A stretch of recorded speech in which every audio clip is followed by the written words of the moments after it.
Hello friends, in the last session we have discussed about Henry Louis Vivian Derozio, and today we will cover unit number 3, and the name of the personality is Michael Madhusudan Dutt. And friends, in this session whatever I am going to discuss about Michael Madhusudan Dutt with you will be much beneficial for you to frame your answer in the upcoming examination. As in last session we have covered about Henry Louis Vivian Derozio, who was related with Hindu College, and here is another personality who is associated with that college, whereas Henry Louis Vivian Derozio was the faculty of Hindu College, but Madhusudan Dutt was in the institution as a student. This is the important point you have to keep in your mind. Friends, he was born to an educated family. He is in the village of Sagar Danri in Bengal. His date of birth is 25th of January 1824. Friends, he is often rated as one of the greatest poets between Bharat Chandra Ray and Rabindranath Tagore. इन्हें ही responsible माना जाता है Bengali literature को enrich करने के लिए और एक नई दिशा में लेके जाने के लिए। और इनका कंट्रीब्यूशन जो है इन बंगाली राइटिंग्स वो क्या है? Blank verse, the sonnet form, the first modern comedy and tragedy and the first epic. दोस्तों ब्लैंक वर्स क्या होता है? ब्लैंक वर्स में क्या होता है? जैसे पोएम में मीटर और राइम होता है, राइम स्कीम होती है, इसमें राइम छोड़ दीजिए, बाकी मीटर सब कुछ है, ठीक है। और sonnet is a 14 line poem. The first modern comedy आप समझते हैं, ट्रेजेडी दुखद अंत होता है जिसका, एंड द एपिक, ठीक है। He is also regarded as the pioneer of westernize poetry and the new drama, ठीक है। वेस्टर्नाइज पोइट्री, वेस्टर्न कल्चर की तरह पोइट्री लिखते थे, और जो नया ड्रामा की फॉर्म थी। ड्रामा क्या होता है? A type of literature that is written for the purpose of being performed in front of an audience, जैसे शेक्सपियर के ड्रामा थे, है ना। तो इन्होंने क्या किया? वेस्टर्न कल्चर, वेस्टर्न पोइट्री को भी इंट्रोड्यूस किया। इसीलिए तो इस चैप्टर का नाम क्या है? Michael Madhusudan Dutt and the evolution of modernity. Friends, जैसे हमने इनको पायनियर कहा, he is also regarded as the pioneer of westernize poetry and the new drama. Pioneer means the person who is one of the first to develop in that area of knowledge, या फिर सबसे पहले किसी चीज़ को introduce करने वाला इंसान, पहले खोजने वाला, है ना। तो पायनियर थे ये। इन्होंने वेस्टर्नाइज पोइट्री को and new form of drama को यहाँ पे इंट्रोड्यूस किया। Friends, in 1937 he join Hindu college Calcutta as a student. इनसे लगभग 2 साल पहले हेनरी लुइस विवियन डेरोजियो उस कॉलेज को छोड़ के जा चुके थे। तो दोस्तों वहाँ पे फाइट अगेंस्ट ऑर्थोडॉक्सी, रूढ़िवादी विचारधारा के अगेंस्ट जो थी वो तो चलती ही रहती थी हिंदू कॉलेज। जैसे हमने लास्ट सेशन में समझा, वहाँ पे ऑक्सीडेंटल लर्निंग का थोड़ा ज़्यादा वेटेज था। Occidental means European language literature, है ना। एंड इनकी भी विचारधारा मैच नहीं करती थी उस ऑर्थोडॉक्स सोसाइटी से, इसलिए इन्होंने कन्वर्ट कर लिया इन 1840 फ्रॉम हिंदुइज्म टू क्रिश्चियनिटी। और दोस्तों ऐसा भी कहा जाता है, ही converted to Christianity in order to avail himself of free education at Bishop's College. So इस तरह से ये मधुसूदन दत्त से माइकल मधुसूदन दत्त बनते हैं दोस्तों। फ्रेंड्स, आगे बढ़ने से पहले आई होप कि आपको मधुसूदन दत्त के बारे में बेसिक अंडरस्टैंडिंग होना शुरू हुई है। ये मधुसूदन दत्त से माइकल मधुसूदन दत्त कैसे बनते हैं, हम इनके बारे में क्यों पढ़ रहे हैं। तो दोस्तों अब आ जाते हैं हिंदू कॉलेज में। हिंदू कॉलेज में मधुसूदन दत्त जी जब एज ए स्टूडेंट आते हैं तो उस समय तक तो हेनरी लुइस विवियन डेरोजियो को वहाँ से निकाल दिया गया होता है। तो लगभग 2 साल पहले निकाला होता है। तो उनकी जो विचारधारा थी, जो आइडियोलॉजी थी, जो अपने स्टूडेंट्स तक पहुँचाना चाहते थे, उनमें से बहुत सारे ऐसे आइडियाज़ थे जो इन्होंने एम्बाइब किए। एम्बाइब बोले तो एब्जॉर्ब किए, ठीक है, उनको ग्रहण किया। वो जो शिक्षा थी उसको ग्रहण किया, उनसे इन्फ्लुएंस हुए ये। उन्होंने इंग्लिश में लिखना शुरू कर दिया in his early years, writing years. तो इनकी इंस्पिरेशंस कौन थी? वो थे कैप्टन डेविड रिचर्डसन। दोस्तों कैप्टन रिचर्डसन जो थे वो एक दिग्गज थे among the teaching staff of Hindu college. वो एक पोएट भी थे और उनकी प्रशंसा लॉर्ड मकॉले भी कर चुके थे। तो दोस्तों with the encouragement of captain Richardson, Madhusudan came into contact with several literary journals of India, जैसे कि the Bengal Spectator, Calcutta Literary Gazette, Comet. Basically ये सब की सब क्या थी? इंग्लिश जर्नल्स थी, और इनमें उनकी पोइट्री पब्लिश होने लगी with the encouragement of captain Richardson. Friends, now we will talk about some literary outputs in English by Michael Madhusudan Dutt. जैसा कि हम अभी जानते हैं कि इन्होंने अपने शुरुआती दिनों में ही लिखना शुरू कर दिया था हिंदू कॉलेज से, और इनकी जो पोइट्री थी वो पब्लिश होने लगी थी। जो उस समय की पीरियडिकल्स थी, इंग्लिश पीरियडिकल्स, इंग्लिश पत्रिकाएँ, उनमें उनकी पोइट्री पब्लिश होती थी। His poetry in English contains a wide variety, जैसे कि शॉर्ट एपिग्राम्स। एपिग्राम्स मीन्स फ्रेज, वाक्यांश, सोनेट्स, शॉर्ट पोएम्स भी कह सकते हैं आप एपिग्राम्स को, एंड ब्लैंक वर्स जैसा कि हम जानते हैं। इस तरह के वैरायटी उनकी पोइम्स में पाई जाती थी। और उनकी एक लॉन्ग पोएम है किंग पोरस, उसको भी आपको मेंशन कर रहा है। इसके बारे में we will discuss when we will talk about the fervor of nationalism, his patriotic fervor of nationalism. Next you have to mention the captive lady, which is his most sustained poem in English. Friends, captive का मतलब होता है captured. And the story, basic story क्या है इसकी? It revolves around the life of Rajput monarch Prithviraj Chauhan, जिनके बारे में मुझे बताने की ज़रूरत नहीं है। सो दोस्तों, इसमें बेसिकली वो बात करते हैं his abduction of the daughter of the king of Kannauj. Abduction means अपहरण, the battle waged by the Rajputs and Muslim invaders, and finally क्या होता है, the defeat and death by suicide of the royal Rajput couple. Apart from this he wrote Razia the empress of Ind. दोस्तों, रजिया कौन थी? She was the only Muslim ruler of Delhi. And this verse drama was published in the Eurasian, a Madras journal, in 7 consecutive installments. ठीक है friends? Michael Madhusudan Dutt, like Henry Louis Vivian DeRozier, was highly influenced by the romantic poets. Romantic poets कौन थे दोस्तों? William Wordsworth, आप सब जानते हैं, John Keats, PB Shelley, Samuel Taylor Coleridge, Lord Byron, William Blake etcetera.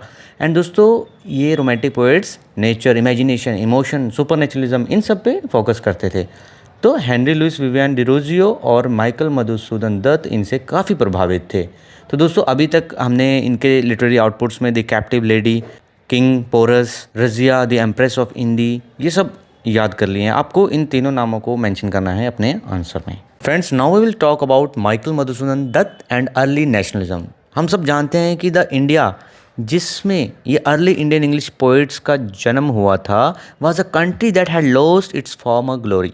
ठीक है, पुरानी उसने अपनी आन बान शान को खोया था, बिकॉज वो किसके अंदर थे? अंडर द कॉलोनियल राज।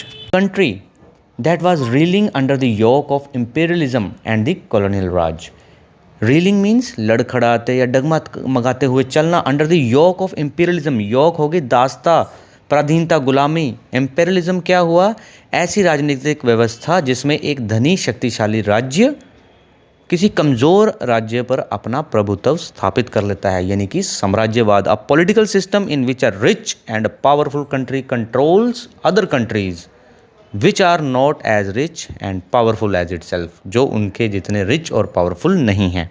तो उस समय के पोएट कुछ ज़्यादा अधिक तो कर नहीं सकते थे, दे कुड डू नथिंग, लेकिन वो पास्ट को देखकर, but look towards the past and to glorify the past of a free India. आज़ाद भारत का इतिहास, आज़ाद भारत के पास्ट को वो ग्लोरीफाई कर सकते थे।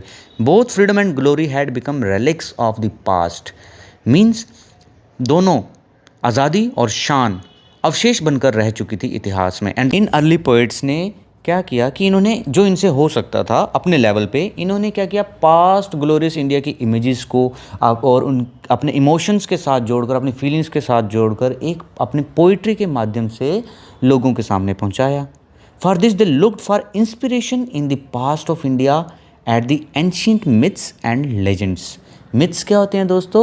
पौराणिक कथाएं। Legend भी लोक कथा, प्राचीन कथा, and old story that may or may not be true. Myth especially one about God and man of courage. So दोस्तों, King Porus, a legend of old by Michael Madhusudan Dutt, उनकी इस poem में एक हमें शानदार उदाहरण मिलता है of such an attempt made by a poet. एक पोएट द्वारा एक ऐसा प्रयास जिसमें he is trying to tell his readers that India was once a country that treasured her freedom. Treasured मतलब कितना संभाल के रखा था। To consider something to be very special और वैल्यूएबल। अपने फ्रीडम को, अपनी आज़ादी को किस तरह से इंडिया ने संभाल के रखा था। And her man could die fighting for liberty once upon a time. Friends, king Porus में वो यही बात करते हैं कि how king Porus chose to battle the Greek invasion led by Alexander the Great. किस तरह से किंग पोरस और उनके सोल्जर्स कितनी बहादुरी से फाइट करते हैं उन इन्वेडर्स के साथ along the banks of the river Hydaspes in pouring rain. ऐसा माना जाता है कि किंग पोरस हार गए थे in the battle, but when brought before Alexander the Great as a prisoner of war, he demands that he be treated like a king, कि उनके साथ राजा जैसा बर्ताव किया जाए। यह देखकर अलेक्जेंडर द ग्रेट काफ़ी इम्प्रेस होते हैं by the bravery and personality of the fallen king and treats him with great dignity. So the point is, poet ये कहना चाह रहे हैं कि भारत के पास अगर पोरस जैसे महान राजा हैं तो अभी तक क्यों भारत इस गुलामी की जंजीरों में जकड़ा हुआ है। तो दोस्तों इन्हीं प्राचीन लोक गाथाओं से, प्राचीन कथाओं से वो इंस्पिरेशन लेते हैं और दूसरों को इंस्पायर करने की कोशिश करते हैं अपनी पोएम के माध्यम से। So friends, on the one hand, King Porus, a legend of old, might be looked upon as the story of a legendary king's fight to save his kingdom. अपने राज्य को बचाने के लिए जो उन्होंने युद्ध लड़ा उसकी story. But on the other hand, King Porus could symbolize the modern Indian who can awaken and lead India to her former glory. अपनी नींद से जागें और अपने देश को उस प्राचीन शान आन बान तक लेके जाएं, वापस उसी जगह पे जहाँ वो पहले स्टैंड करता था, उसको आज़ादी दिलाएं। So friends, as of now we have examined his patriotic fervour. Fervour means a very strong feeling about something, जिसे हम एंथुसियाज्म कह सकते हैं, राष्ट्रवादी भावना, उसको हमने डिस्कस कर लिया है माइकल मधुसूदन दत्त की। नेक्स्ट हम बात करेंगे उन्होंने लिखना क्यों बंद कर दिया इंग्लिश में, why he stopped writing in English. Friends, जैसे कि हम जानते हैं उन्होंने हिंदुइज्म से क्रिश्चियनिटी को अपना लिया था and his long poems Visions of the Past may be considered to be an assertion of his faith in Christianity. Assertions mean दावा करना, है ना, उनमें ये समझ में आती थी चीज़ें। While he is the captive Lady, जिसको हमने डिस्कस किया पृथ्वीराज चौहान वाली, is an effort at turning to India and everything Indian. And friends, the unlimited readership that he wanted to address would be available to him only if he wrote in Bengali। कि जिस तरह की उन्हें readership चाहिए थी, उनको पढ़ने वाले लोग चाहिए थे, वो उन्हें उनकी मदर टंग बंगाली में ही मिल सकते थे। He began to write in Bengali and his Bengali epic Megvad Kavya is said to be one of the greatest works in Bengali literature। And friends, as a writer of English he would only be able to reach a limited number of readers. तो दोस्तों unlimited readership के लिए उन्होंने बंगाली में switch किया and जैसे कि वो भारत में पले थे, भारत में बड़े हुए थे, this made him a part of the native folklore and mythology. Folklore means दोस्तों लोक गाथाएँ, लोक कथाएँ, traditional stories and beliefs, and mythology आप सब जानते हैं पौराणिक कथाएँ, very old stories and the beliefs contained in them. पौराणिक कथाएँ और उनमें निहित विश्वास, ये सब से वो परिचित थे।